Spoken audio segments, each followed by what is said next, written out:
Kochi corporation ഇനി പുതിയ ആസ്ഥാന മന്ദിരം. മറൈൻ ഡ്രൈവിലെ കായൽക്കരയിൽ 61 കോടി രൂപ ചെലവിലാണ് പുതിയ ആസ്ഥാന മന്ദിരം. പുതിയ നഗരസഭാ കെട്ടിടം മുഖ്യമന്ത്രി പിണറായി വിജയൻ നാളെ ഉദ്ഘാടനം ചെയ്യും. വർഷങ്ങളുടെ പഴക്കമുണ്ട് കൊച്ചിയിലെ ഈ നഗരസഭാ കെട്ടിടത്തിന്. സ്ഥലപരിമിതിയായിരുന്നു നേരിട്ട പ്രധാന പ്രശ്നം. കാത്തിരിപ്പിനൊടുവിൽ അങ്ങനെ നഗരസഭയ്ക്ക് പുതിയ മുഖം കൈവരികയാണ്, അതും എല്ലാവിധ സൗകര്യങ്ങളോടെ.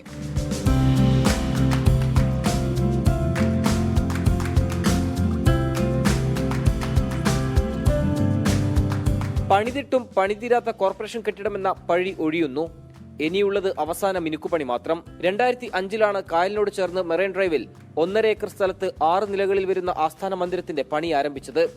ഒരു വർഷത്തിനുള്ളിൽ പണി പൂർത്തിയാക്കുമെന്ന് കരുതിയ മന്ദിരത്തിന്റെ നിർമ്മാണം തുടക്കത്തിൽ തന്നെ സാങ്കേതികവും നിയമപരവുമായ കാരണങ്ങളാൽ തടസ്സപ്പെട്ടു. കാലതാമസവും കോടതി വ്യവഹാരത്തെ തുടർന്നും 3 തവണയാണ് ആസ്ഥാന മന്ദിരത്തിന് തറക്കല്ലിട്ടത്. മറൈൻ ഡ്രൈവ് പദ്ധതി വിഭാവനം ചെയ്ത കുൽദീപ് സിംഗ് ആണ് മന്ദിരത്തിന്റെ രൂപകൽപ്പന നിർവഹിച്ചത്. ഈ ഓഫീസിന്റെ ഡിസൈൻ കുൽദീപ് സിംഗ് എന്ന് പറയുന്ന ആർക്കിടെക്റ്റാണ് ഡിസൈൻ ചെയ്തത്. അദ്ദേഹത്തെയും ഞാൻ നേരിട്ട് കണ്ട ഒരാളാണ്. നമ്മുടെ മറൈൻ ഡ്രൈവ് പൂർണ്ണമായിട്ടും രൂപകൽപ്പന ചെയ്തത് ശ്രീ കുൽദീപ് സിംഗ് ആണ്. അപ്പോൾ അദ്ദേഹം ഈ ബിൽഡിങ്ങിൻ്റെ ഒരു ഡിസൈൻ തയ്യാറാക്കി അന്നത്തെ മേയറായിരുന്ന ശ്രീ ദിനേശ് മണിയുടെ സമക്ഷം കൊണ്ടുപോയി വയ്ക്കുമ്പോൾ, ഒരു ചെറിയ മിനിയേച്ചർ ഡിസൈൻ കൊണ്ടുവന്ന് വയ്ക്കുമ്പോൾ അതിനും ഞാൻ സാക്ഷിയായിരുന്നു. ഇന്ന് ഈ ഓഫീസിലേക്ക് കയറുമ്പോഴും ഞാൻ അതിലൊരു ഭാഗമാണ് മേയർ എന്നുള്ള നിലയിൽ എന്ന സന്തോഷവും അഭിമാനവും എനിക്കുണ്ട്.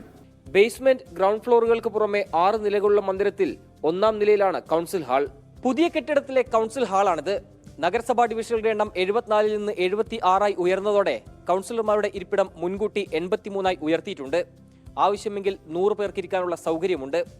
പഴയ ഹാളിൽ നിന്ന് വ്യത്യസ്തമായി വിശാലമായ ആധുനിക സൗകര്യങ്ങളോടെയാണ് പുതിയ ഹാൾ.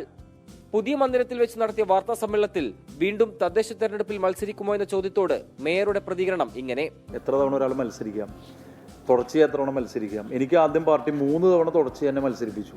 അത് തന്നെ മാക്സിമമാണ്, സംസ്ഥാന കമ്മിറ്റിയുടെ അനുവാദത്തോടെയാണ്.